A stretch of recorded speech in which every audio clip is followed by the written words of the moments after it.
Expeditions in No Man's Sky can give you way more loot than you likely realise. I'm not just talking about maximising rewards from milestones either, so we'll go through milestone reward loot, some great less obvious tricks with expedition ships, and the real loot gain you've been ignoring until now. Provided you started the expedition on an existing save, you can really maximise the rewards you take back to that save. These are items like exosuit and multi-tool, starship and freighter inventory augments, salvage data for obtaining new building plans, procedural and pre-packaged technology upgrades, high-value items such as storm crystals, warp hypercores, Atlantidium and salvage frigate modules, and a fair bit more. Every expedition has milestones that reward exosuit inventory slot augments. To take these back to your primary save, you simply need to not use them. When claiming the rewards from a milestone that gives exosuit, multi-tool or starship inventory slots, it will open a screen to apply those slots. You can just exit out of that screen, which will give you the items that can later be used to get the slots instead. These items can then be saved till the end to send back to your primary save. Salvage data are also a very common reward, and can be in large amounts. There are two main things you can do with these. You can either take them back with you to unlock building plans you don't already have, which is the normal method as there are so many plans available, you'd need hundreds, making these from the expeditions a really nice extra. Or you can use them to get plans inside the expedition subsave, focusing on ones that only cost a single salvage data, which will give you 120 nanites for each plan learned when ending the expedition.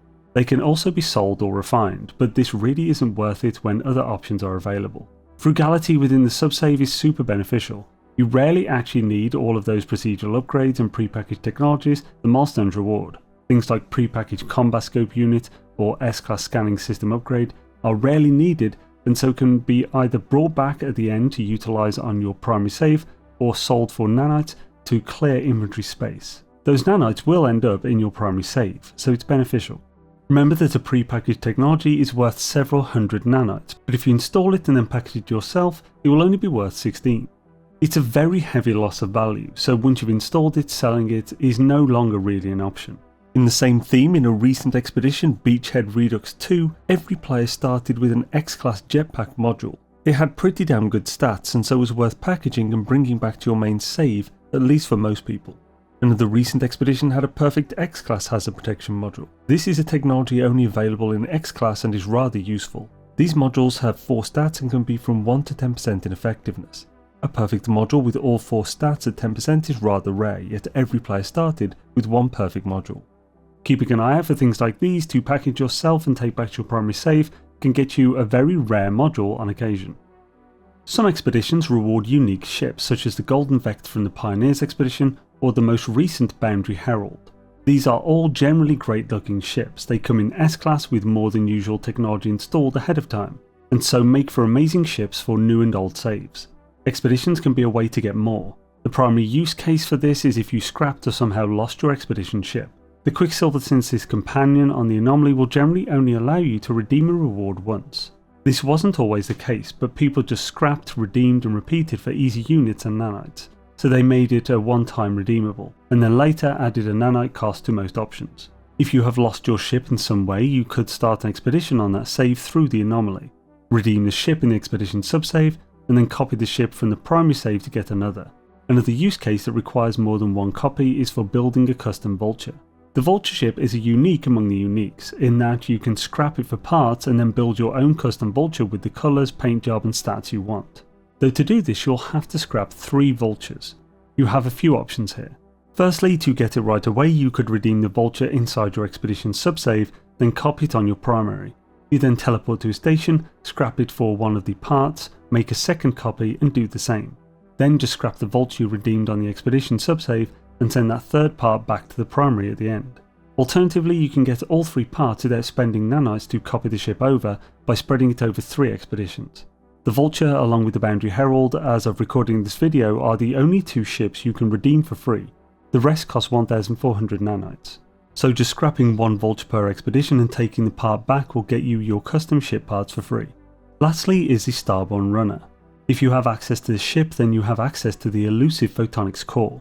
The Photonics Core is a ship pulse engine upgrade that was previously only legitimately obtained by people who pre-ordered the original PS4 version of No Man's Sky, as well as a few lucky folks who got it at launch due to a bug. It's useful as it's just an extra upgrade you otherwise wouldn't have, which has its own stats as well as helping with adjacency bonuses. If you obtain the Starborn Runner from the Omega Expedition, then you can get any amount of them you want. Just redeem the Starborn Runner within the Expedition subsave, then make copies of a ship with the photonics core that came with the Starborn Runner from your primary save until you have enough. It will cost nanites to make the copies, but you can lower the cost by getting a tiny C-class ship, put the photonics core in that, then make copies of that one. The tech will be copied with the ship. Don't forget to package and send back the original, as that is free, so you could just get one per expo and out for your ships over time. There are huge rewards to be gained from expeditions that aren't really talked about as much, and these come from that end screen summary you get when ending an expedition you started on an existing save. Due to that, you won't have access to these rewards if you start the expedition as a new save. The rewards in the summary offer units or nanites from completing milestones, and as far as I can see the amounts are not capped, and some actions give substantial rewards. One thing you can do with this is to utilise previous expedition rewards. Many expedition rewards over the years have included ships, frigates and pets. For every ship you obtain, you'll get 900 extra nanites at the end. For every frigate you'll get 2000, and for every pet you'll get 210. So you can get an extra few thousand by grabbing the free ships and the frigates, as the ones that cost 1400 nanites will of course give you a loss. Then grab the pet eggs and hatch, then abandon them. You can also scrap the ships for extra nanites from their technology. If scrapping the ships that cost nanites would also be worth it, in most cases. Though a quick warning, there was an issue somewhat recently with freighters being overwritten partially or fully, and frigate fleets being lost after completing an expedition on an existing save. I theorised this was caused by a freighter that was rewarded as part of the Adrift milestone, but it's hard to tell, and as far as I know, HG haven't addressed this, so you may wish to avoid freight related things in the expeditions as a precaution. As far as grinding nanites, there are two ways. First is to get the plasma launcher, and in your expedition subsave obliterate biological horrors, just like you had to in Liquidators. For each one you kill, you'll get 25 nanites, and you can kill 50 to 100 per swarm if you really go for it. That's 2500 nanites every few minutes. Though it is rather intensive, but so is shooting sentinels for glass. You'd want to really focus on efficiency and try to grenade them as they swarm from the spawn location, utilising the plasma launcher's area of effect. The neutron cannon could also be used here to amazing effect. The other method is to scrap ships, as I recently showed in this video. The only difference is that if you scrap ships in the expedition on a subsave, you'll essentially be getting an extra 900 nanites per ship. This will translate with my previous testing to somewhere around 25,000 nanites per hour, counting both the nanites gained from scrapping these ships as well as the bonus expedition rewarded nanites. You could further that by taking the 40 or so million units an hour you'd also gain and buy suspicious technology packets that contain X-class tech from pirate economy systems, and sell those back to a tech vendor for thousands more. I'd highly recommend checking this video out if you plan on scrapping ships. It goes through how to make it incredibly efficient and gain lots of extras too. See you in the next one.